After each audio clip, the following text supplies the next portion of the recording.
Mahajer for HAPS News, the network of now.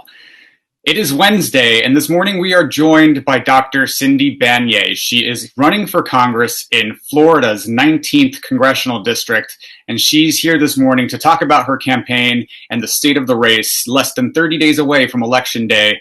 This is the AM.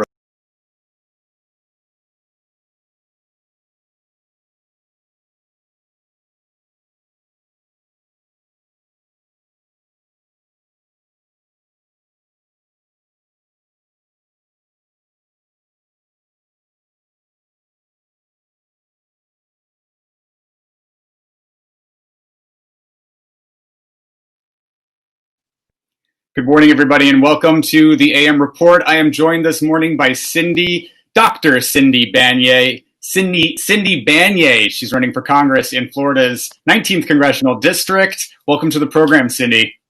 Thank you. Absolutely happy to be here. So we're really happy to have you. You're running a really powerful campaign out of Florida's 19th congressional district, which includes Fort Myers and the surrounding areas in Southwest Florida. And I want to show our viewers a little bit about you. You are running on a platform of clean land and water, the environment, affordable quality healthcare, and a thriving economy focusing on small business. And I think really important to note that you and your opponent were supposed to debate, and he canceled this morning. Did that just happen? Just happened. What's going on with that? Because I know that you were calling on some more safety precautions because he has had contact with the president, and as we know, the coronavirus has really taken a stronghold over the majority of the GOP leadership at the top of the ticket here. Yeah, it's unclear because, of course, he didn't tell us why he was canceling today's debate. Today's debate is virtual. Tomorrow's debate is in person. And that's the one I'm really concerned about, and I'm requiring of that organization to put in health and safety protocols, but I'm not sure that they're going to comply with them. It's really unforeseen why he canceled today. It could be because something related to COVID and the president. It could be something related to the fact that he just doesn't want to do it anymore because he's a little bit afraid that he is losing ground, because every time he opens his mouth, he sounds nothing more than a Trump sycophant. Yes, and I think there's nothing more scary for some of the political elite class than a fierce and strong mom who's coming to take them down. So I think that it says a lot. And you brought up the sycophants that are supporting the Trump administration, and we have seen this massive failure to coordinate a federal response to the COVID-19 crisis by the Republican Party. And now the White House is gripped with COVID-19, and it just sort of highlights how this administration can't even keep themselves safe. So what are you proposing happen in Florida's 19th with regards to the COVID-19 crisis, and what will you do once you get sworn into Congress? Here's to hoping. Yep. So I know that in the 117th Congress, by the time we get to Capitol Hill, we're going to be in dire need of fiscal stimulus and support for everyday Americans.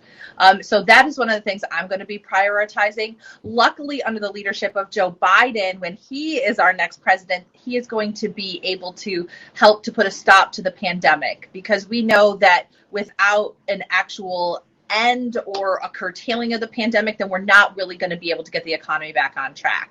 But first and foremost, we're going to have to protect American families. We heard Donald Trump yesterday say no more negotiation on fiscal stimulus for individuals until after the election. And this is just a manipulation, and it's awful because it's really about putting the politics above the people, and that's not really fair to the everyday Americans like you and me. And, when we talk about the coronavirus, and now we're hearing from the president that he's not going to even pass a stimulus or work with Democrats in Congress to pass a stimulus at all, how are the people of Florida, especially in your district, being adversely affected by the lack of any kind of economic stimulus that's coming out of this White House? And then to hear that the Senate is planning to railroad through a Supreme Court nominee without taking up an economic stimulus package when we know that the economic relief that was passed by the Congress earlier this year has expired and many people are suffering and in need? Yeah, I mean, that's it. Businesses are closing every single day. 1 in 6 American small businesses are at risk of closing or have closed already from this virus pandemic and its failed response. And in my district, we have major issues related to this. We have unemployment rates that are very high. We're a very tourist and retail based industry or economy here. So we have folks who are out of work. Food pantries have lines down the block. They went from being stretched to the limit to unable to fulfill the needs. We have a homelessness crisis that's unfurling right in downtown Fort Myers, and the local leadership has decided their solution: just sweep them away, rather than providing the services that they need to get into housing and to be safe. And safe from COVID and safe from the streets. And it's just really disappointing. It's what we've seen going on here for years, just absolutely magnified by the failed COVID response. And it's time that we fight for regular people.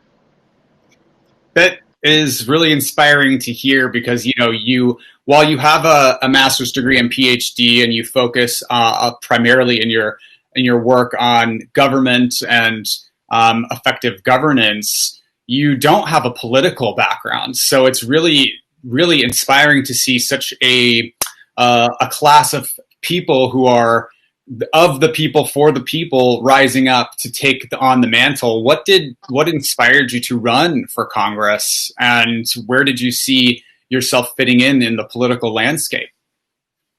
Yeah, I'm a technocrat. I'm an evaluator. I'm a policy designer. That's where I have worked in my capacity in the United States as well as abroad. I've worked with 25 countries, helping them to design efficient and effective policy that works for people. And I realized that I was sitting here helping organizations become efficient and effective and trying to serve our community, and that they were being stopped at every turn of the corner by the good old boys network, by low-level corruption.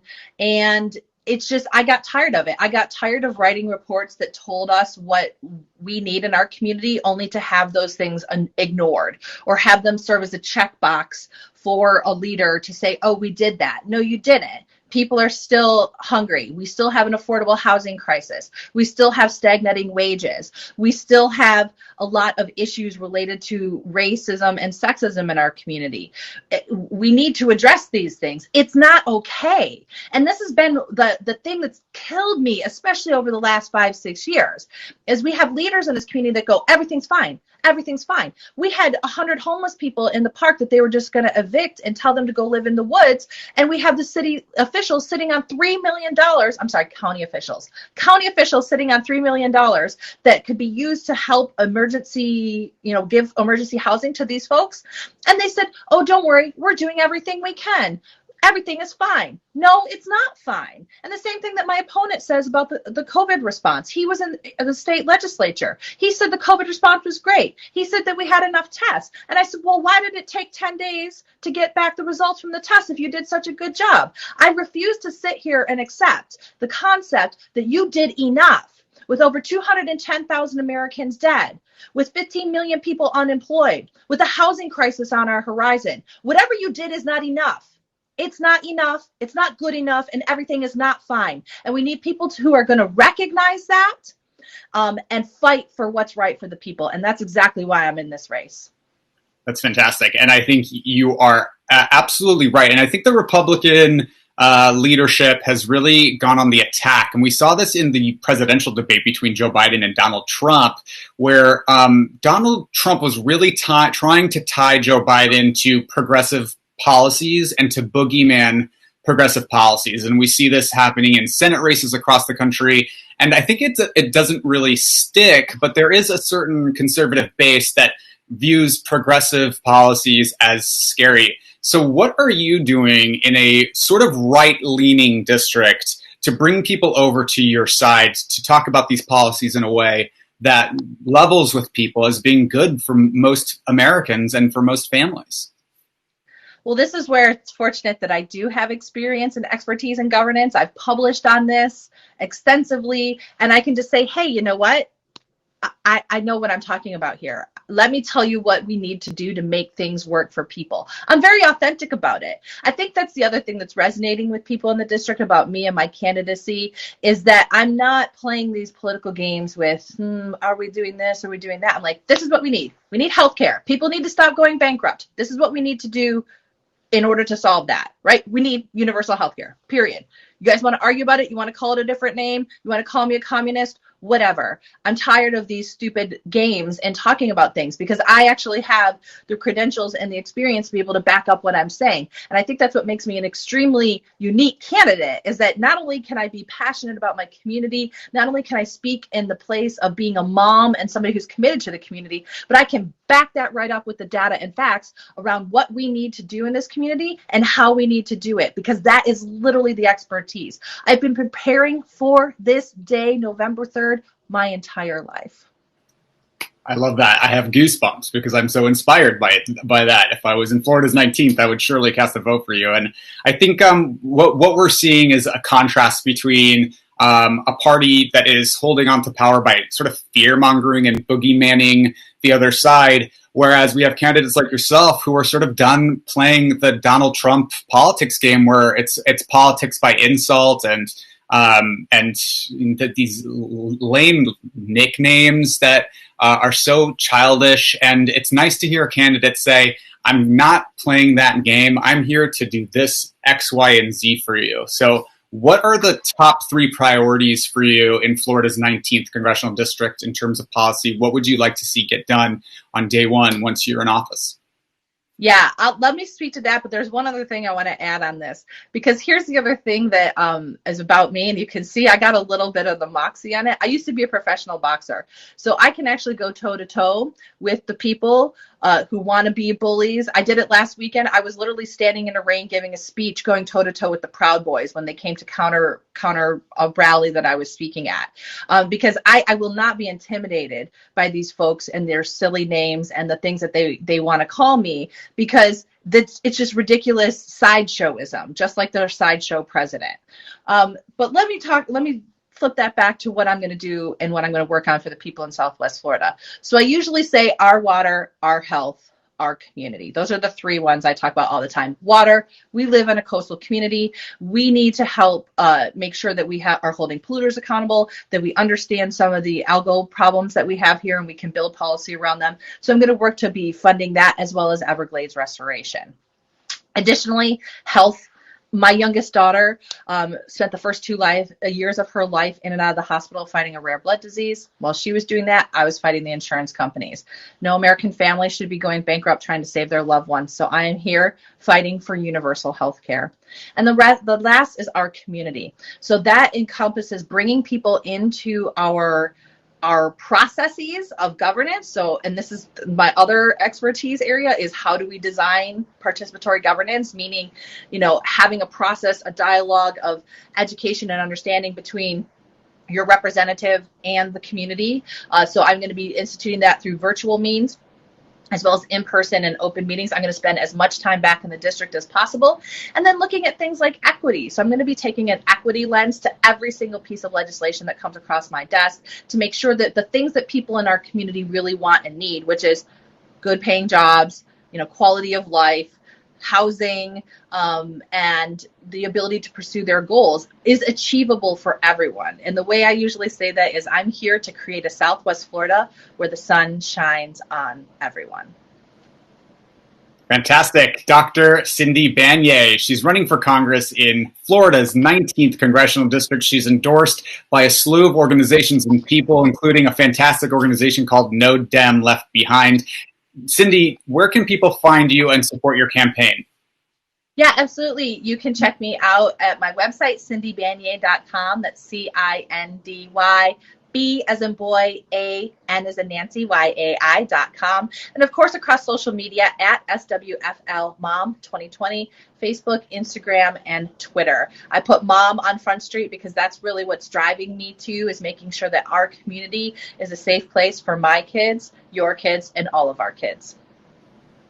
Fantastic. And we did show a picture of you in the boxing ring looking really tough, and I absolutely love it. and good luck on your campaign. This has been the AM Report with Alex Mahajer for Haps News, the network of Now. We are live every weekday morning at 7:30 a.m. Pacific, 10:30 Eastern, with all of your quick political news and headlines to get your day started right. If you like this content, if you like this journalism, please consider sponsoring it at haps.tv/@Alex Mohajer. Thank you so much, Dr. Banyai, and we will see you all tomorrow morning.